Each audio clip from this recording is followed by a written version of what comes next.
Folks, I am doing a video here about Indian country. This is leaving out from my mother-in-law's house near Red Springs in Robeson County, North Carolina. And so I kind of promised I'd do this.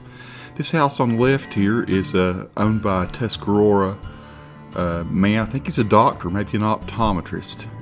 And the field out here that's in front of my mother-in-law's house that's over there on the right, I'll turn to it here in a minute, I'm sure, is a big soybean field. I shot this in August of 2014, just to let everybody see kind of what it looks like. It's down in the flatlands of North Carolina. This is the coastal plain, and I'm just out driving around. This is Cindy Road we're getting ready to go across and get onto.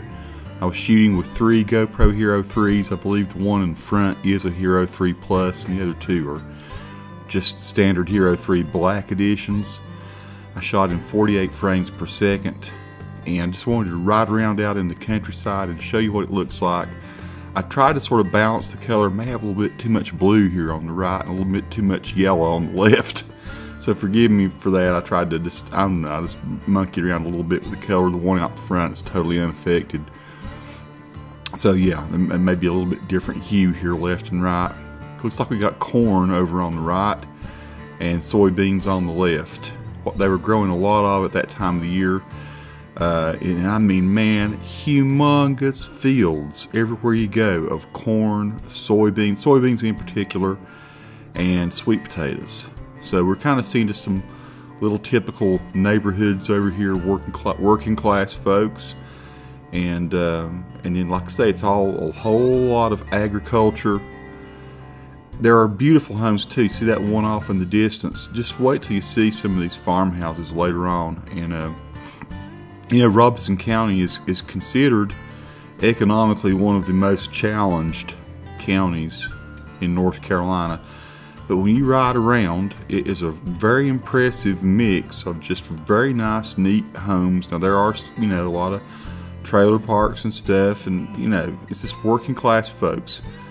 It's kind of like any other place in North Carolina, but there are some massive houses there, and the people, the Native Americans and every other, you know, race and bunch of folks that live there, they work hard. At least most of them do, and to me they're just extraordinary people. They work hard and they have very nice homes. Lots of churches. There's a church there. I wish I'd been able to use the audio from my drive. It really turned out crummy. I had my mic set weird. There's a bunch of transformers and stuff being stored in that place, like an electrical station there. We're headed toward Red Springs. As I mentioned, my audio, I just somehow or another, I messed it up. It sounded terrible. It just had a lot of knocking sounds on it. I had my Zoom H1 with a little Sony microphone. The microphone dangled somewhat and it just kept making a knocking sound. I started to put the audio on here, but it was just more frustrating and aggravating than anything to listen to it. So I decided to go ahead and do voiceovers with this. Now, a lot of the roads are just, you know, maybe a little boring when you're watching this video. Hopefully not. Look at it, like I said, look at the pretty homes. You'll see, just like almost anywhere else, a lot of really nice, you know, the folks who've been more fortunate, I guess, than the others. And but we're headed toward Red Springs, which has a reputation for having, you know, a pretty high crime rate. Although when you go there and look at it, it's not, you know, it's not the kind of crime that you normally want to be scared of. It's the folks that are the have-nots, I guess. You know, some drug-related things and yeah, petty theft and stuff like that. But when you get out in the country like this out here, where the farms and all are, I don't think you have very much problem at all. It's mostly in town and in just little pockets where you got crime problems. But the town of Red Springs, I guess, when I was originally looking as an outsider, and I'm an outsider, I'm not from down there. I am from North Carolina, from the western parts, and not the down east. But when you're looking from a statistical point of view, look at this pretty little neighborhood over here on the left. you know, it might not look so great, but when you get there, it's actually quite a charming place. And I've not met a single person down there that I didn't like. Towards the back of the food line. I mean, I've met some really awesome people in all of Robeson County. Nikki's family was from a place called Union Chapel. That's where they are kind of from. I like the little gazebo there on the left. Pretty little houses and stuff there. But Red Springs is where my brother and sister-in-law, Andrea and Dean, live. And they kept saying, you know, you ought to look at homes and stuff out in Red Springs. And they're right. It is quite a nice place. And actually a lot to do there. And very interesting. You're getting ready to see this road. These roads I'm going to turn down into and go down into town. We're getting kind of down toward the historic section. This is an industrial place over to the left here. But we're getting down into the historic parts of town, and it's beautiful. And you can tell it was at one point, and I guess it actually still is, I don't know, kind of a very much old South kind of place. Look at the little homes and stuff we have. I love the little porch there in that house there. Sunroom porch. So we're going across Saratoga here, it looks like.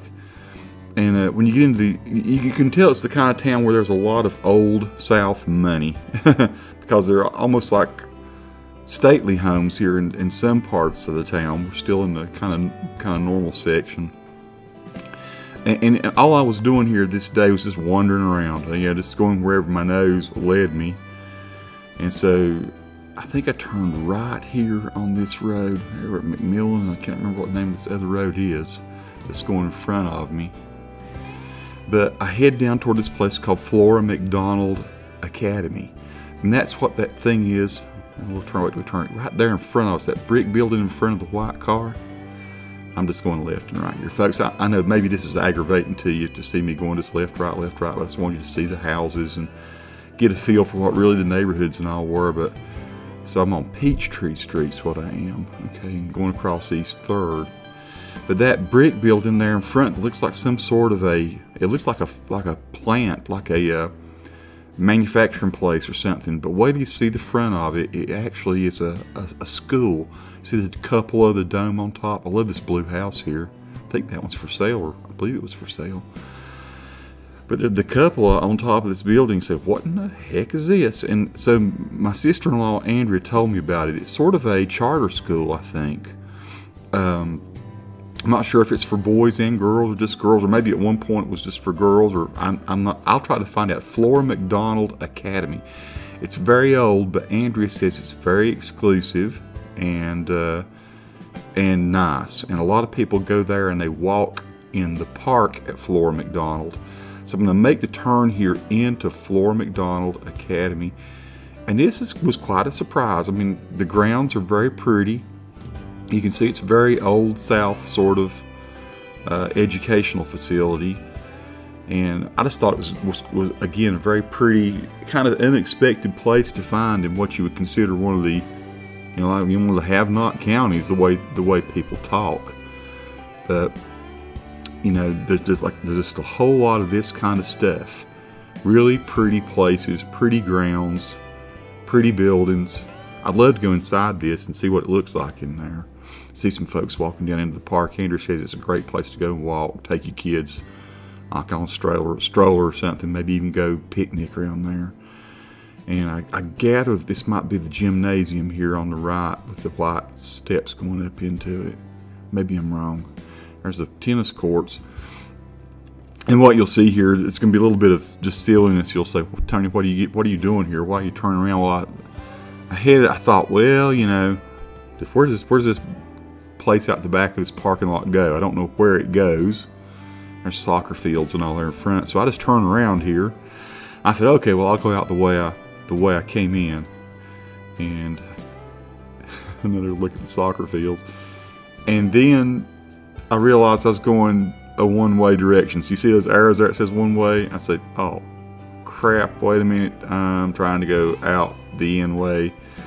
And this is just typical of what I get into. Again, it looks like a big gym, doesn't it, there? A big gymnasium. It's just interesting windows and stuff. Forgive me, I got just a little bit of sniffles, folks, and I'm recording this way late at night. Got an Alka-Seltzer here. Got a bit of heartburn tonight. I ate pizza with too much hot sauce on it.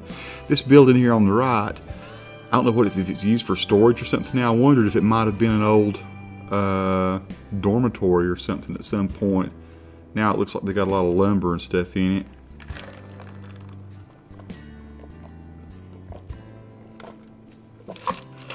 Just finished my Alka-Seltzer. So I go out the back side of Flora McDonald. Maybe it was that blue house that was for sale. Yeah, there it is.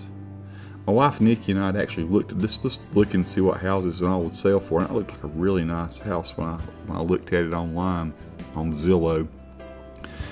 So I just continue through various parts of the historic part of town, and we get past Flora McDonald here, and this time I think I go left back into town, and once again you'll see some some really pretty nice houses.